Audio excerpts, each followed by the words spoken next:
Take a look at what we're going to start today. And this is going to be a 5-paragraph essay involving the Earth's early atmosphere. You've already read chapter 1 of the Habitable Planet, but now we're going to read 2 more articles, one from the New York Times and one about Titan. Both of these you've got handouts for.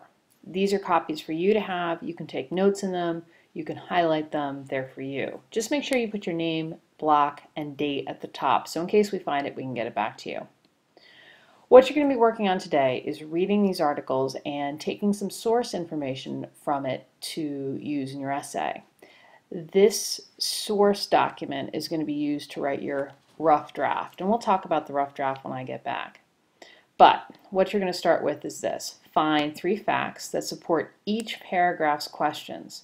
This will be the source material for the rough draft of the 5-paragraph essay that you will write on Earth's atmosphere and how it is evolved and how it is studied.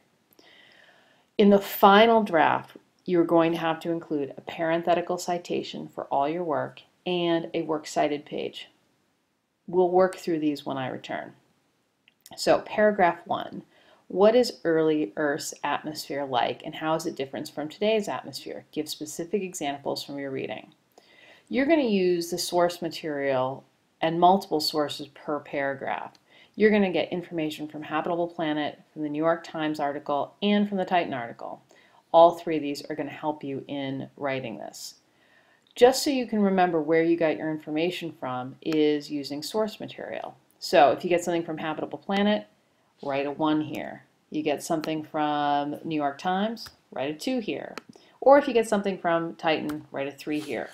Now, depending on the article that you're working with, you may get more than just one thing, and that's okay. Paragraph 2. What different types of material do scientists study to find out what ancient Earth's atmosphere was like? And again, your 3 sources. You won't use all 3 sources in every paragraph, and that's okay. Paragraph 3. How does oxygen react to form new molecules with other elements? A good thing here might be to explain what a molecule is and how it differs from a single atom. Paragraph 4, what role did early life play in creating the atmosphere we have today? How does this connect with what we see on Jupiter's moon, Titan? And again, using your 3 sources. You may rely more heavily, though, on source 3, which is the Titan article for this one. Now, you can see in paragraph 5, I have no sources referenced. And the reason is because in paragraph 5, you're going to summarize what you've learned. You're not going to introduce any new material. So, explain from what you've read how different branches of science have contributed to our understanding of Earth's atmospheric evolution. So, taking what you've learned in paragraphs 1, 2, 3, and 4, summarize what you've learned in paragraph 5. And again, this is a rough draft for your rough draft, just bringing the material together. We are going to have to create parenthetical citations for all essays that we write this year. This is because we're not doing the original research. So with this, we're going to have to create a log of what we use. Now, Habitable Planet was something that had multiple authors. So all we're going to do for Habitable Planet is we are going to write Habitable Planet, the title, and then space, and then the page number, whatever page number you have.